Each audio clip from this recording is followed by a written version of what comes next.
Hello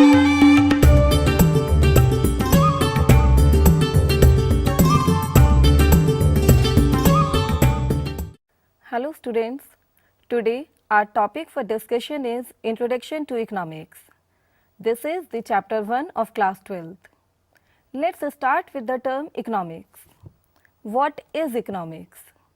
Actually, economics is made up of two Greek language words, oikos and nomos, which together called as oikonomia means to manage the household. Now the question is, what is household? Household may be your own home, your society or your country. Actually, there are two types of activities which a household has to manage. One, economic activities and the other, non-economic activities. But our subject economics is concerned only with economic activities of the household. Now, what are these economic activities? Economic activities are those activities which are done in monetary terms. For example, see what happens. If your mother gives you 500 rupees on your birthday, what will you do of that? Option 1, you may buy a dress. Option 2, you may watch a movie. Option 3, you may go to a restaurant. Option 4, you may enjoy with your friends. Option 5, you may purchase books. Option 6, you may save the amount. Like there are lots of many things which you want to do, as your wants are always unlimited. But resources to satisfy them are also limited. And these resources have alternative uses, that is, they have many uses.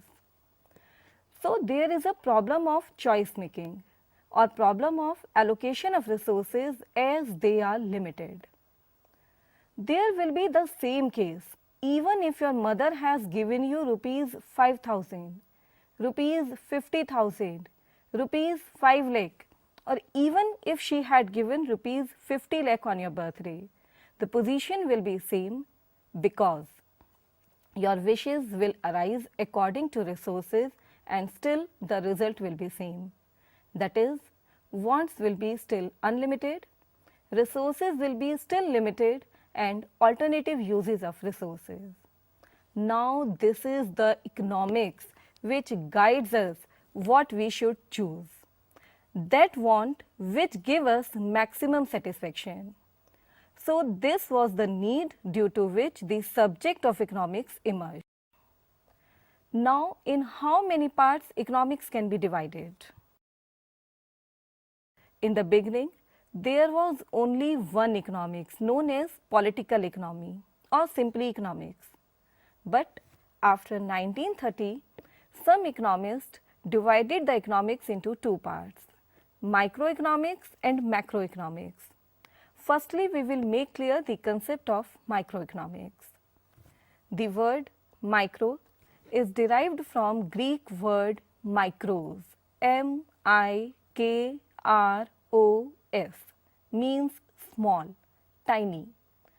Microeconomics deals with the behavior of individual elements in an economy, such as the determination of the price of a single product, or it deals with the behavior of a single consumer, or microeconomics deals with the behavior of a single business firm.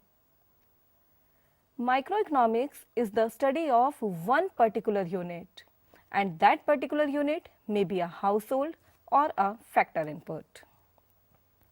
It is microeconomics which deals with the problem of price determination and allocation of resources. The main tools of microeconomics are demand and supply of commodities and demand and supply of factors. Microeconomics is also known as price theory. Let us see some examples which are covered under microeconomics. These are the topics which we study in the subject microeconomics, and these are theory of consumer behavior, theory of production and cost, price determination of product under different market conditions, Like different market conditions may be when there is a change only in demand, or when there is a change only in supply, or simultaneously there is a change in both. Now this change may be by the same proportion in demand and supply. There may be change in demand more, or there may be change in supply more. In microeconomics, we consider the pricing of factors of production.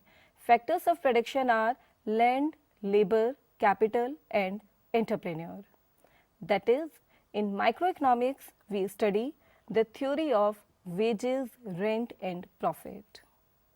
Microeconomics is also concerned with general equilibrium analysis, and sometimes it is also known as welfare economics. So students, it was all about the microeconomics. Now the turn of macroeconomics. The word macro is also derived from the Greek language word macros, M-A-K-R-O-S,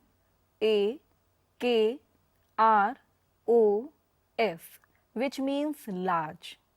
Macroeconomics may be defined as that branch of economic theory which studies the behavior of all units combined together. It is a study of aggregates. It is the study of behavior of economy as a whole. As Professor Kernel also has suggested that macroeconomics is the study of forest and not the trees.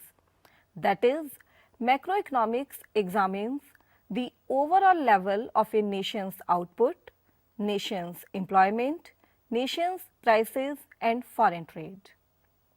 As microeconomics is termed as price theory, likewise macroeconomics is also known as theory of income and employment. Some broad areas covered by macroeconomics are theories of business cycles like boom, depression, recession, theories of inflation, theories of deflation, theories of economic growth, theory of national income, national output and employment with its constituents like consumption function and investment function. So students, remember, today no area of economics is more important for a nation's success than its macroeconomic performance. Or we can say that macroeconomics has a significant position in today's economy. So now, from above mentioned discussion, we have seen that there is a difference between microeconomics and macroeconomics. But remember, there is a difference between the two terms, but they do not oppose each other. Instead, these two terms are complementary to each other.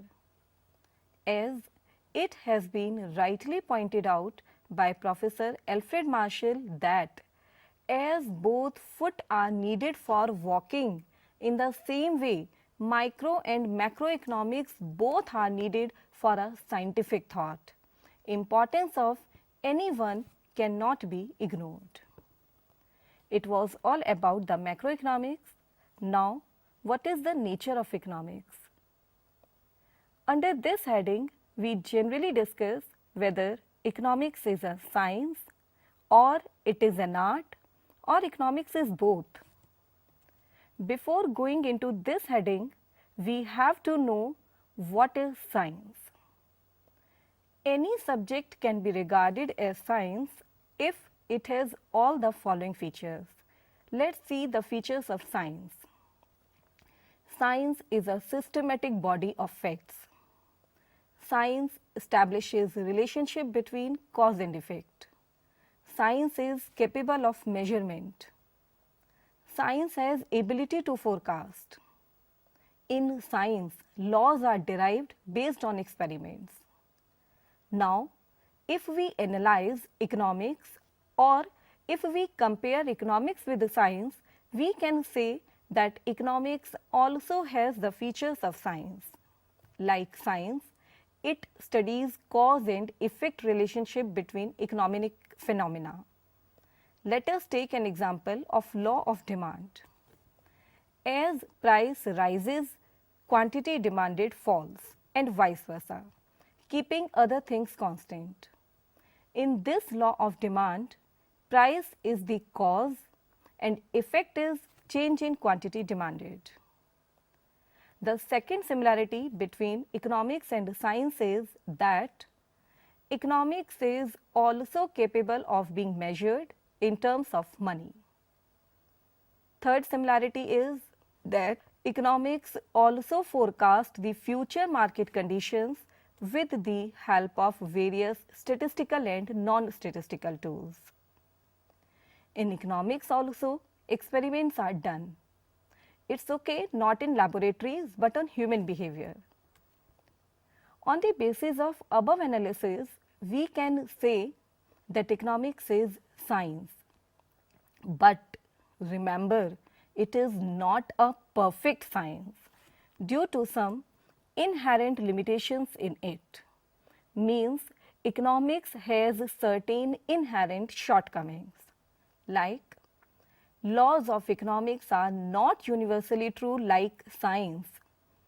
Laws of economics are applicable under certain conditions, usually referred to as other things being equal or ceteris paribus, which make these laws less realistic. The second shortcoming of economics is that money, which is used in economics to measure the outcome, is itself a dependent variable. The subject matter of economics is human behavior, which is highly unpredictable. Human behavior goes on changing. Then how law based on human behavior can be regarded as correct when human behavior goes on continuously changing? Next limitation of economics is predictions. Predictions in economics are also not always accurate. On the basis of entire analysis, it is proved that economics is science but not perfect science. Now the question arises whether economics is positive science or normative science. First of all, we should know the meaning of both these terms. First, the term positive. Positive science means accept what exists, or it means as they are. Positive science does not pass value judgments. It does not give moral suggestions. It does not suggest what should be. Rather, positive science focuses only on what is. It does not tell what is right and what is wrong.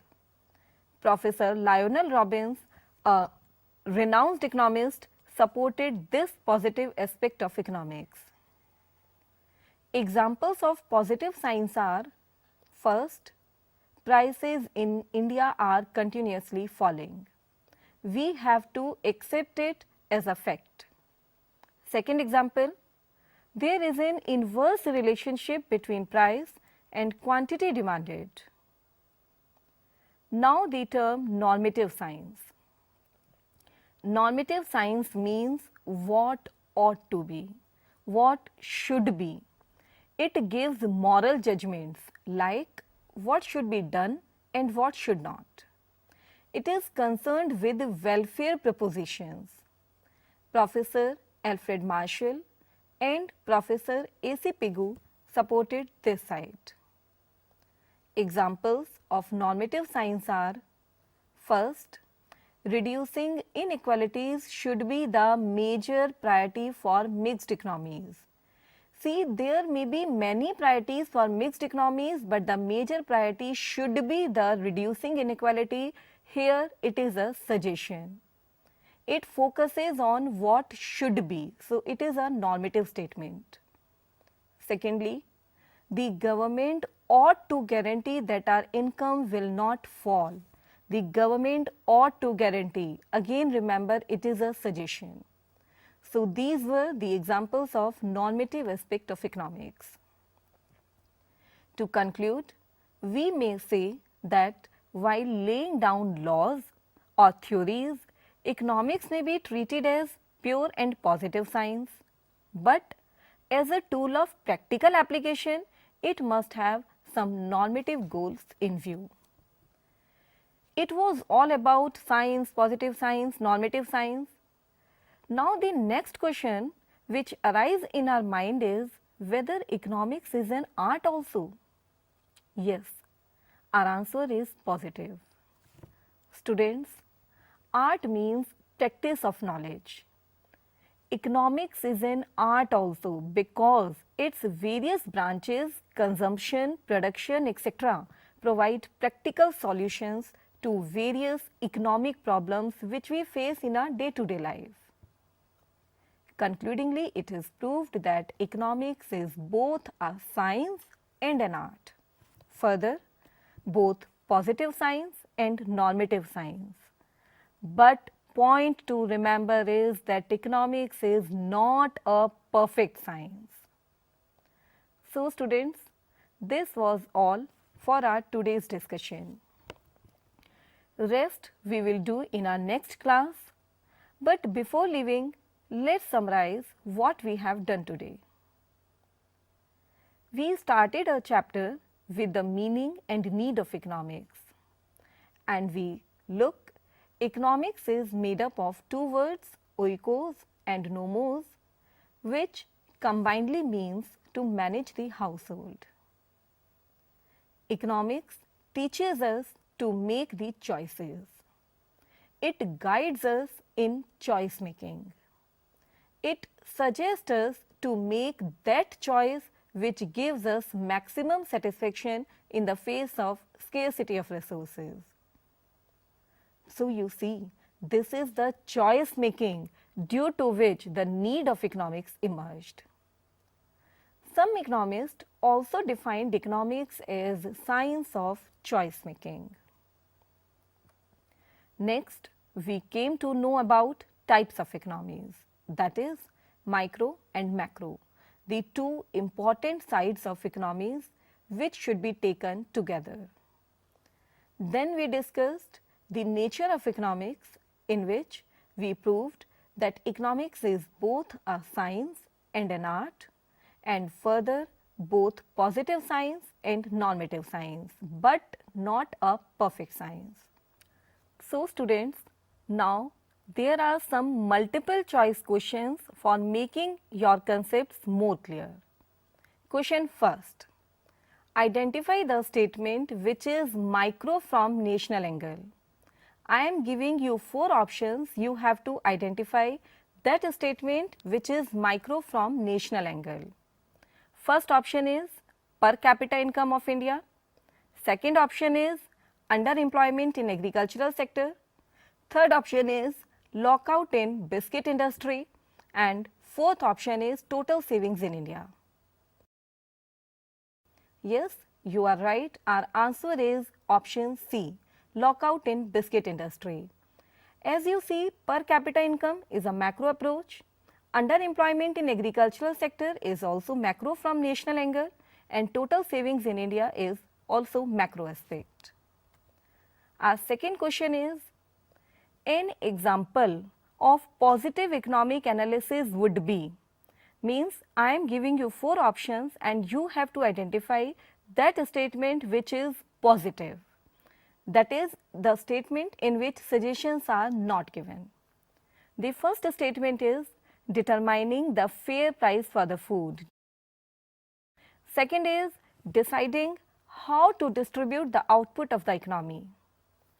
Third is determining how much income each person should be guaranteed. And fourth option is an analysis of the relationship between the price of food and the quantity purchased. Yes, this is none other than our option fourth. As you see, in all the above 3 options, we are making suggestions what should be done and what should be not. But in the fourth option, there is only an analysis of relation which is cause-effect relationship, and this is positive. Our third question is, choice is created due to. First option, abundance of resources. Second option, urgency of needs. Third option, non-availability of resources. And fourth option, scarcity of resources. Yes, this is scarcity of resources. We have to make choices because resources are scarce. Next question is, which is the branch of economic theory that deals with allocation of resources? Remember that branch of economic theory that deals with allocation of resources. Your first option is microeconomic theory, second is macroeconomics theory, third is econometrics, and fourth is political economics. So, it is microeconomics, because as we know, microeconomics is that branch of economics which deals with allocation of resources. Now, last question for our consideration is, the term economics is derived from which two Greek words, combinedly known as oikonomia, vikonomia, oikonomia or psychonomia? Yes, it is oikonomia. So friends, it was all for today. Thank you.